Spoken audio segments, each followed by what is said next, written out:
Oke, terakhir nih Mas Unggul. Oke. Kalau mau komputer kasir kita benar-benar tahan lama nih, ada nggak sih checklist sederhana yang bisa teman-teman jadikan patokan? Ngopi-ngopi. Ngobrolin program iPos. Assalamualaikum warahmatullahi wabarakatuh. Waalaikumsalam warahmatullahi wabarakatuh. Masih bersama saya Adit, dan kali ini saya ditemani oleh pakar hardware dari Trigona Software, Mas Unggul.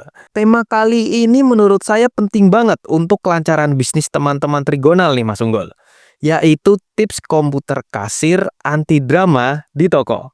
Ya, Kalau ngomongin komputer kasir nih Mas Unggul, pasti kita kan pengen sistem yang cepat, stabil, dan awet ya. ya. Tapi kadang kan ada aja nih kendala teknis yang muncul. Sebenarnya apa sih faktor utama yang bikin komputer kasir itu bisa bermasalah, Mas Unggul? Oke, untuk faktor utamanya berdasarkan pengalaman saya dan juga dari beberapa sumber itu mengatakan bahwa faktor utama yang bikin komputer itu awet atau tidak itu adalah kelistrikan. Listrikan. Iya, jadi kelistrikan yang menentukan nantinya komputer itu awet atau tidak gitu. Lalu toko itu kan aktivitasnya biasanya cukup padat dan sibuk nih, Mas Unggul. Ya. Apa ada hal-hal tertentu yang perlu diperhatikan nggak supaya komputer kasir itu juga bisa tetap berjalan optimal? Oke, kalau untuk bicara perawatan ya, kalau istilahnya kelistrikan udah bagus, misalnya katakanlah udah oke kelistrikan. Untuk perawatannya ya, jadi kita juga harus melakukan yang namanya semacam servis ya, kayak motor aja. Kayak motor juga kan kita harus rutin melakukan perawatan. Ya. Nah, kalau di komputer ini perawatannya itu adalah salah satunya melakukan pembersihan komponen atau cleaning ya. Oke. Nah, pembersihan komponen ini kita sarankan kalau misalnya komputer itu nyala sehari itu kurang lebih 8 sampai 10 jam ya, Oke. pagi sampai sore, itu kita sarankan per 3 bulan atau 6 bulan. Ya, Oke. minimalnya 6 bulan lah. 6 bulan sekali itu dibersihkan. Oke. Nah, kalau misalnya untuk gimana cara pembersihannya itu sebenarnya mudah, cuman kalau misalnya kita memang nggak punya waktu atau misalnya nggak kompeten untuk atau nggak sempet, itu ya bisa aja dibawa ke tempat servis terdekat gitu, ke teknisi komputer untuk minta dilakukan pembersihan. Nah, selama pembersihan pastinya nanti juga akan dicek nih komponen-komponennya mana yang sekiranya udah mau rusak nih atau misalnya udah harus diganti gitu ya. Sama halnya kayak kita servis motor kan kadang gitu. Kita bawa ke bengkel misalnya, terus pasti nanti dicek kan sama mekanik segala macem. Nanti selain dibersihin juga pasti dicek ini komponennya harus diganti atau diperbaiki gitu. Nah, itu untuk perawatannya gitu Mas Adit. Oke, berarti tadi ketika misalnya kelistrikan udah oke, berarti yang memang perlu di-maintenance itu untuk perawatan ya? Betul. Jadi kebersihannya itu harus terjaga ya. Ya. Jadi jangan sampai debunya itu sampai numpuk yang akhirnya itu juga bisa apa ya, walaupun komputer itu kan komponen elektronik. Maksudnya secara tidak langsung debu itu kalau udah nempel itu kalau makin banyak itu akan menimbulkan yang namanya panas. Ya. Nah, karena ya contohnya misalnya di kipas prosesor. Kipas prosesor itu kan udaranya harus jalan terus, harus muter. Nah, ketika debunya udah terlalu banyak itu kadang sampai kipasnya itu nggak muter.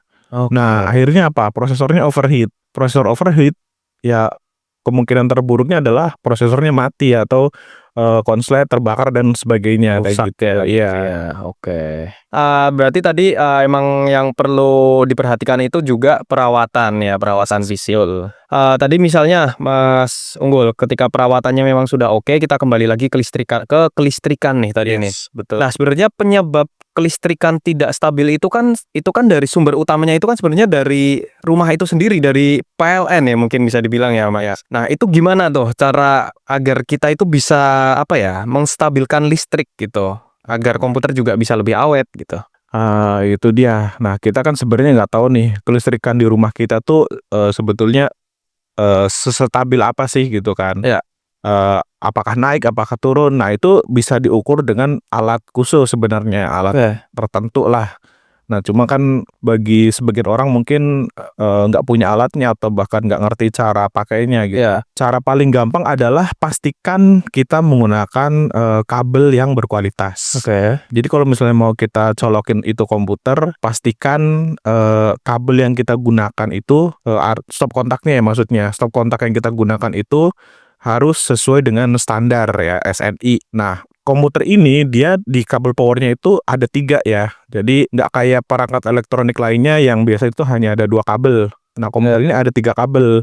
Nah, sedangkan kalau misalnya kita pakai kabel roll atau apalah itu yang mungkin harganya murah-murah, itu isi kabelnya cuma 2 dan biasanya pun itu kabelnya tipis gitu, dalam serabutnya tuh tipis.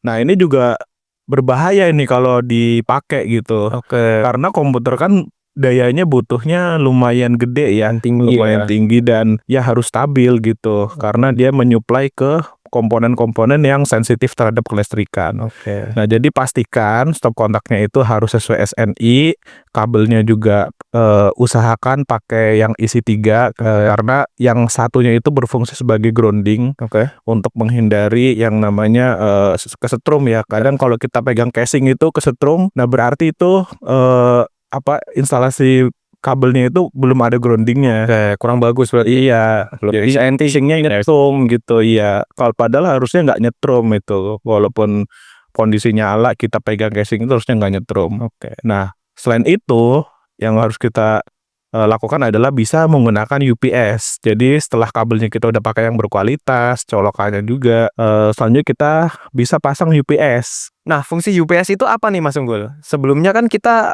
sepertinya juga udah pernah bahas nih soal UPS ya. Tapi mungkin bisa tolong Mas Unggul ulang lagi nggak nih buat teman-teman yang belum sempat nonton ngopi kita yang membahas soal UPS nih. Jadi UPS itu pada dasarnya adalah perangkat untuk backup daya. Jadi fungsi utamanya biasanya sebagai backup daya. Tapi selain itu dia juga berfungsi sebagai penyetabil arus. Jadi apabila misalnya input arus dari rumah kita itu mungkin drop atau terlalu tinggi, itu UPS ini dia ada stabilizernya. Jadi yang keluar outputnya dari UPS itu arusnya sudah stabil. Nah, sehingga akan jauh lebih aman untuk perangkat elektronik kita, terutama komputer gitu. Nah, selain itu juga kan kalau misalnya kita mati lampu, mati listrik, nah itu juga bisa menjaga supaya komputer tidak langsung mati gitu. Karena komputer yang mati secara mendadak ini juga akan merusak komponen di komputer itu. Karena kayak terjadi lonjakan gitu, lonjakan arus yang mungkin bisa menyebabkan konslet ataupun yang sebagainya lah. Karena banyak juga dan dulu juga kita pernah mengalami sendiri. Jadi gara-gara sering mati listrik, komputernya sering mati secara tiba-tiba, akhirnya ya rusak itu komputernya gitu. Oke, sebelum kita lanjut nih Mas Unggul, ubur-ubur ikan lele, mari kita ngopi dulu le. Siap. Oke, kita lanjut ya Mas Unggul ya. Oke. Tadi kita udah bahas cara mencegah masalah nih. Nah, kalau komputer kasir mulai lemot atau kadang-kadang itu suka ngehang nih. Apa nih langkah pertama yang sebaiknya dilakukan Mas Unggul? Kalau untuk komputer kasir lemot terus kemudian ngehang itu biasanya kaitannya dengan sistem storage-nya. Bisa dari hard disk ataupun SSD. Jadi kalau untuk hard disk sih memang udah umumnya seperti itu ya. Kalau misalnya udah dipakai lama dia akan lemot, ya itu memang karakter dari hard disk karena kecepatan baca tulisnya itu tidak secepat SSD. Nah, tapi kalau untuk yang pakai SSD ini memang kalau pemakaiannya udah cukup lama itu memang bisa menyebabkan yaitu tadi lemot ya. Kenapa bisa begitu? Karena ketika kita pakai komputer, terutama OS Windows ya, itu selama kita gunakan buka aplikasi, hapus file segala macam, itu dia akan di komputer itu akan terkumpul beberapa file sampah ya, kayak semacam cache gitu. Nah, cache-nya itu yang jika cache-nya terlalu banyak itu akan menyebabkan yaitu tadi lemot dari komputer itu sendiri. Walaupun storage-nya kita pakai SSD lah yang apa istilahnya kenceng ya kan. Ya. Nah, solusinya apa? Ya kalau udah lemot kayak gitu, kita bisa lakukan pembersihan cache ya, atau cache cleaner. Bisa pakai aplikasi ataupun kita hapus secara manual. Ya itu bisa cari tutorialnya lah di YouTube. Atau kalau mau lebih efektif lagi itu bisa melakukan install ulang Windows. Oke. Tapi dengan catatan ya kalau install ulang Windows tuh semua datanya akan hilang. Ya. Jadi kita harus backup dulu. Kalau misalnya komputernya nggak ada sampai error atau blue screen itu sih nggak sampai install ulang Windows nggak masalah. Paling kita bersihin cache-nya, kemudian kita hapus-hapus file sampah yang ada di recycle bin dan sebagainya kayak gitu. Dan kita juga cek juga untuk kesehatan si SSD-nya. Jadi SSD hard disk itu sebetulnya ada umurnya, nggak seumur hidup lah. Ya. Ada masanya. Kita juga harus cek juga untuk usianya si SSD atau hard disk itu. Itu juga ada aplikasinya, namanya Hard Disk Sentinel. Nanti bisa cari aja aplikasi Hard Disk Sentinel itu untuk mengecek kesehatan SSD ataupun hard disk kita. Nah, kalau misalnya di Hard Disk Sentinel itu kita lihat kan situ ada ini ya, ada indikator kesehatan dan performa. Ya. Nah, biasanya tuh yang turun kesehatannya atau health-nya. Health-nya itu kalau udah turun misalnya udah 50% atau di bawah itu, ya kita harus udah siap-siap untuk ganti ya. Iya, daripada nanti keburu SSD-nya mati, data kita belum ke backup, malah repot. Direpot lagi. Ya, intinya kalau udah kerasa lemot itu ya kita harus cek di bagian storage, terutama SSD dan hard disk-nya gitu. Kalau misalnya untuk SSD tadi kira-kira nih udah 50% gitu, itu bisa dibenerin lagi nggak sih, Mas? Atau emang harus diganti emang? Ya, jadi SSD itu ada yang namanya TBW. TBW itu terabyte written. Di mana itu adalah batas maksimal kemampuan untuk menulis di SSD tersebut. Nah, biasanya untuk SSD itu tergantung dari ukurannya. Jadi semakin besar SSD-nya, misalnya 500 GB 1 tera ya, ukurannya semakin besar, itu TBW-nya akan semakin tinggi. Dengan kata lain lebih awet gitu, semakin lebih awet usia pakainya dibanding SSD yang ukurannya kecil, misalnya 100 GB, 200 GB gitu. Nah, untuk itu ya balik lagi kita juga harus cek kesehatan si SSD ini secara berkala. Jangan sampai kita udah mencapai TBW-nya atau kesehatannya udah menurun tapi kita masih kekeh mau pakai itu gitu. Ya, yang ditakutkan nanti tiba-tiba komputernya mati, nggak mau nyala gara-gara SSD-nya udah mencapai TBW gitu. Kan lebih repot ya, Mas, kalau misalnya rusak ya. Ya. Oke, kita lanjut nih, Mas Unggul. Ya.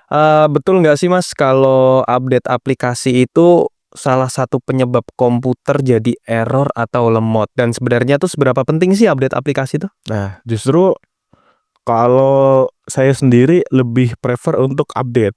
Kalau misalnya sebenarnya update itu nggak ada pengaruh bikin komputer jadi rusak ataupun lemot ya. Ya nggak ada kaitannya lah sebenarnya. Nah, cuman untuk update ini justru kita harus rutin. Mau baik itu pun update Windows ya ataupun update aplikasi. Misalnya kita pakai iPost itu kan kadang ada update. Ya, kita sebaiknya sih kalau ada update ya di-update aja, karena update itu kan dia merevisi atau memperbaiki bug-bug di yang versi yang kita gunakan sekarang gitu.